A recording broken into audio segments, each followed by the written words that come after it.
Delhi liquor scam కేసులో arrest అయ్యి తిహార్ జైల్లో ఉన్న బీఆర్ఎస్ ఎమ్మెల్సీ కవితను ప్రస్తుతం సిబిఐ అరెస్ట్ చేసింది. నేడు కవితను కోర్టులో హాజరుపరచనుంది. ఉదయం 10:30కు కవితను కోర్టులో ప్రవేశపెట్టనుంది సిబిఐ.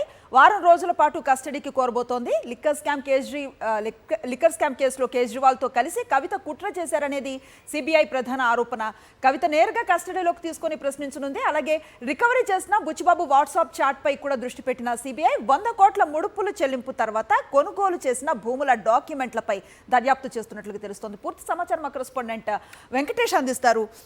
వెంకటేష్, చూస్తూ ఉన్న దెబ్బ మీద దెబ్బలా కనిపిస్తోంది ఎమ్మెల్సీ కవితకి. ఇది ముందస్తు సమాచారం ఇవ్వకుండా ఎట్లా అరెస్ట్ చేస్తారంటూ ఆమె తరపు న్యాయవాదులు కూడా కోర్టును ఆశ్రయించిన పరిస్థితి. ఎట్లాంటి అప్డేట్స్ ఉన్నాయి ఈ కేసుకు సంబంధించి?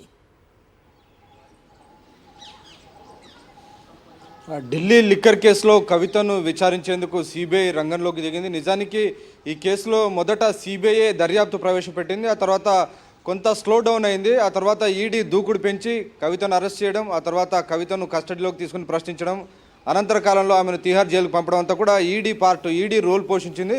ఇప్పుడు సిబిఐ రంగప్రవేశం చేసింది. సో సిబిఐ నిన్న కవితను మధ్యాహ్నం అరెస్ట్ చేస్తున్నట్లు ప్రకటించింది. ఇప్పటికే ఆమెను తిహార్ జైల్లో సిబిఐ అధికారులు ప్రశ్నించారు. కానీ అక్కడ ఇంటరాగేషన్లో సిబిఐ అడిగినటువంటి ప్రశ్నలకు కవిత సరైనటువంటి సమాధానాలు ఇవ్వలేదనేది ప్రధానంగా వస్తున్న సమాచారం. సో ఆ నేపథ్యంలో కవితను అరెస్టు చేస్తున్నట్లు ప్రకటించింది. సో అరెస్టు చేసి తమ కస్టడీలోకి తీసుకొని మళ్ళీ కవితను ఇంటరాగేషన్ చేయబోతున్నారు. అందులో ప్రధానంగా బుచ్చిబాబు ఫోన్లో రికవరీ చేసినటువంటి డేటాపైనే ప్రధానంగా కవితను ప్రశ్నలు అడగబోతున్నారు.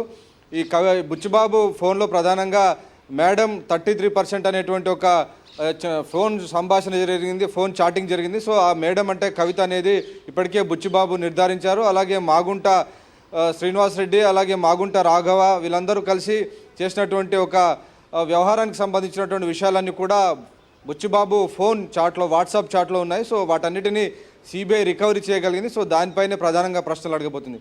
అలాగే 100 కోట్ల రూపాయలు చెల్లించిన తర్వాత కవిత దాదాపు 2-3 ఎకరాల భూములను హైదరాబాద్ సమీపంలో కొన్నారనేది ప్రధానంగా వస్తున్నటువంటి ఆరోపణ. సో ఆ భూములకు సంబంధించినటువంటి డాక్యుమెంట్స్ పైన కూడా కవితను ప్రశ్నలు అడగబోతున్నారు. ఇక వీటితో పాటు ఆమ్ ఆద్మీ పార్టీకి అలాగే ఈ సౌత్ గ్రూప్ అని చెప్తున్నటువంటి లిక్కర్ గ్రూప్కు మధ్యలో దళారీగా కవిత వ్యవహరించి ఈ 2 గ్రూపుల మధ్య పూర్తిగా తతంగం కవిత నడిపారు, ఆమెనే కుట్ర చేశారు కేజ్రీవాల్తో అనేటువంటిది ఇంకొక ఆరోపణ. సో ఈ 3 అంశాలపైన ప్రధానంగా సిబిఐ దృష్టి పెట్టింది. సో ఈరోజు 10:30 కవితను కోర్టుకు తీసుకురాబోతున్నారు. సో కోర్టు ముందు ప్రవేశపెట్టిన వెంటనే సిబిఐ అధికారులు తమ కస్టడీ కోరబోతున్నారు. దాదాపు వారం రోజుల పోలీస్ కస్టడీ అడగబోతున్నారు. సో ఆ పోలీస్ కస్టడీలో దీనికి సంబంధించినటువంటి అన్ని విషయాలపైన ఇంటరాగేషన్ చేసి మరిన్ని వివరాలు రాబట్టేటువంటి అవకాశం ఉంది. అయితే ఈ సిబిఐ అరెస్టును అలాగే మిగిలినటువంటి ప్రాసెస్ అంతా కూడా ఆమె తరపు న్యాయవాదులు వ్యతిరేకిస్తూ నిన్న పిటిషన్ దాఖలు చేసినప్పటికీ కోర్టు ఈరోజు పోస్ట్ పోన్ చేసినటువంటి పరిస్థితి. Right, thank you Venkatesh.